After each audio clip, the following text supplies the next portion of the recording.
Bobby Petrino, Arkansas interim head coach, with us on the Chuck and Bo show now this morning. Coach, good morning. How are you? I'm doing great, Bo. Everything is about Chuck. That's right. That's right. when you've done play-by-play, as long as Chuck has, there it is. It's where's Chuck?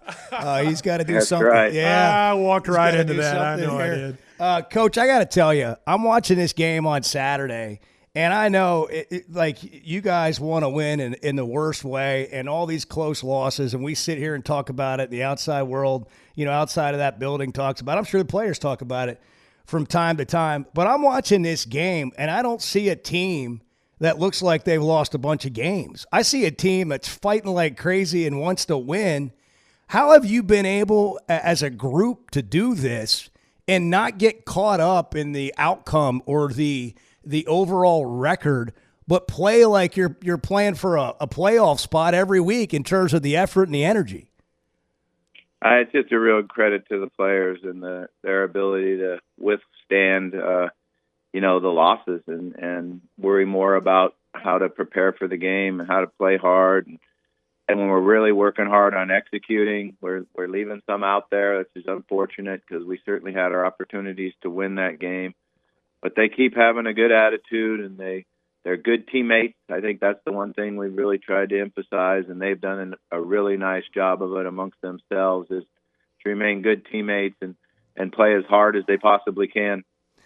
As a coach, how do you come back and keep just driving the same message when it feels like, I can't speak from experience, but it's got to feel like it's almost like when you're a parent. We've already talked about this before. And then it's like 1 point again away from victory because we haven't quite done this or gotten there yet. How do you not kind of get fatigued with that and keep it fresh? Yeah, I think that is a great challenge, and you walk into the meeting room on Sunday night and everybody feels bad.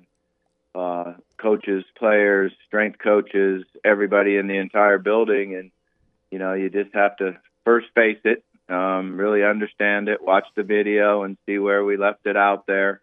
And then the biggest challenge is to just put it behind you and move forward. And we're not going to come in this building with our head down. We're going to come in here with our head up and smile on our face and have a great attitude, work extremely hard in the weight room and enjoy it.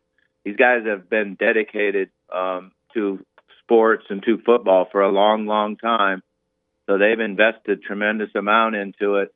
And there's no way they're going to quit and give up and not continue to be the athlete that they've worked so hard to become.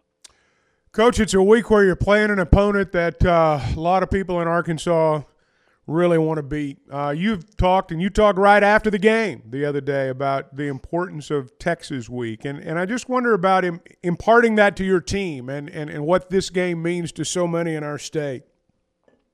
Yeah, I learned that when I was here before and how special it is to everybody. And certainly we'll talk about 1964 and 1969 and the game of the century. And, it's really pretty cool, pretty great history.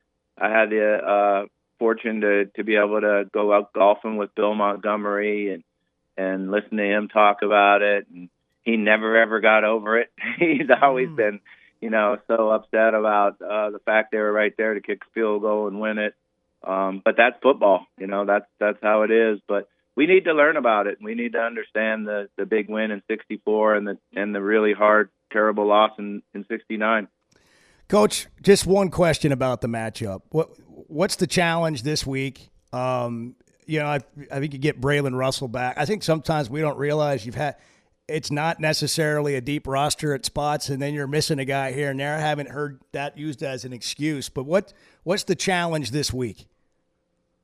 To move the ball consistently and score points against their defense. They're still a really good defense. That's SEC football. That's what it is every week. And then, we've got to be able to put pressure on and affect Manning. He's a very, very good quarterback. He can really, really throw it. They're going to try to highlight him, I feel like, this week. So we've got to be able to put some pressure on him, distract him, and get his eyes down and make it harder on him than just standing in the pocket. Coach, I saw Madre Hill a week ago at the Touchdown Club talk about you and thinking you should be the guy for the future at Arkansas. I've heard other people talk about it, and we get a lot of conversation about it. here on the show. When you hear from former players or of former players who know the game, have played the game, have played here, endorsing you as a candidate to be the full-time head coach, what does that mean to you personally? Well, I appreciate it, and it's nice, and certainly something I would love to do, but that's not the focus right now. The focus is our team right here, and finishing this thing up strong. It'd be great to finish with a great win this weekend. Well, I'll ask you one follow-up that's kind of related. Why does this job, the job you're doing right now and the potential of the job that you might have in the future, why does it mean so much to you? What is it about it that means so much to you? Well, I think just my history here. We had it going. We were 21-5 our last 2 years here, and then I made a series of bad choices, hurt everybody in the state, and I feel like I've left unfinished business here. So that's why I came back when Coach Pitt offered me the job to come back as the offensive coordinator, to give back to a group of people that I love and feel great about. And I just want to make sure that everybody knows that I love the state of Arkansas and the university. Well, Coach, we wish you all this week. I mean, you sure can't see it on the sideline in every game, and I don't know if anybody wants to win personally more than you do, and we've seen that play out, and we look forward to watching you again on Saturday. Coach, I appreciate you guys. Thank you. Have a good one. Hey, thanks for coming on. Appreciate it. Coach Bobby Petrino.